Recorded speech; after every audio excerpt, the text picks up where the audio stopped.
ଆପଣ ପରିଚୟ ଦେବେ। माँ सारला ठाकुराणीकर पारंपरिक सेवक रमाकांत राउल। आज पवित्र अक्षय तृतीया आज माँकर 21 दिन धरी जो चंदन यात्रा है केमती किपरि रही सरकार तो 144 धारा जारी कर 144 धारा जारी भितर केमती कौन चंदन यात्रा पालित हम केमती कौन रही आज मंदिर गली कहे माँ सारलांकर सबुठ रमणीय आकर्षणीय मनोरम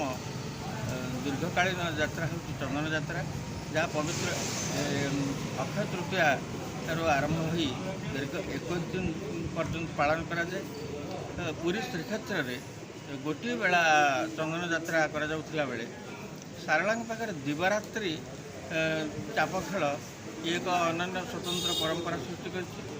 प्राय समस्त जगह जो चंदन यात्रा हो गोटे थर चाप खेल होता है किंतु दिन में राति उभय समय माँ चंदन यात्रा अनुष्ठित हुए।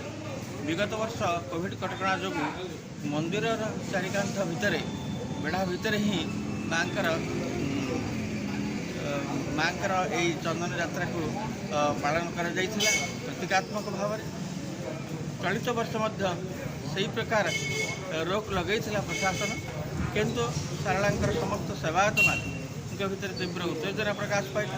एवं यही प्रस्ताव को निंदा करागला एवं एक संकटजनक परिस्थिति सृष्टि होवर परिशेष प्रशासन सेवायत मान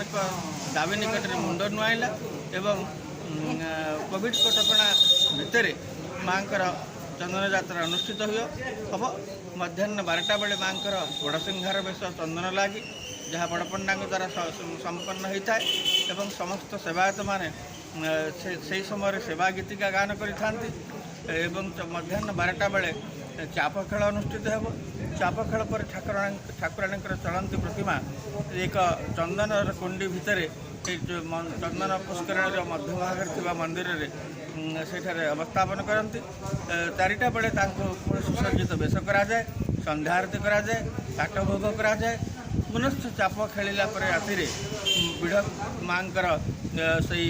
चलती प्रतिमा विजय प्रतिमा सुसज्जित मणिमय विमान आरोहण कर एक वर्णाढ़ पटुआर मध्य स्वपीठ को प्रत्यावर्तन करती एवं मंदिर बेढ़ा भितर पहुँचला एक वृंदावती मंडप किसी समय माँ अधिष्ठान करती से समय सम्मुखें नवपत्रिका ठारू प्रत्यह ओडिसी नृत्य एवं देवदासी नृत्य प्रचलन आगे करा परिवर्तन बर्तमान गोटी पुओ नाच ओडिसी नृत्य परंपरा को बंचाई रखापी एवं विशेष भाव में ये चंदन यात्रा समय मध्याह्न माँ समस्त नीतिकांति पूजा अर्चना सहित एक प्रीति अन्न गोटे रूपा थाली माँ को स्वतंत्र भाव में पूजा कराए 21 दिन चंदन सरला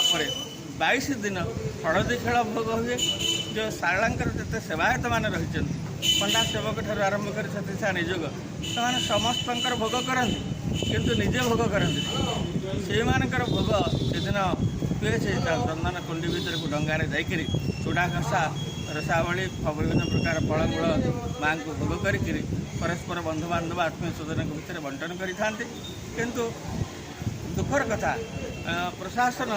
ये पर्यंत सारला मंदिर सेवायत मान दीर्घ 2 वर्ष अधिक काल रोजगार हरैकरी भोक उपास बहुत दुख कष्ट चलुला बेले ये पर्यंत अन्य मंदिर को किसी सरकारी आर्थिक अनुदान प्रोत्साहन राशि अर्थ राशि प्रदान कर बेले सारला मंदिर सेवायत मान गाड़ी कौड़ीटे ना यह स्वयं आमर देवोत्तर कमिशनर होती आम तीर्तोल जो पीठर माँ अधिष्ठान कर चित्तरंजन महापात्र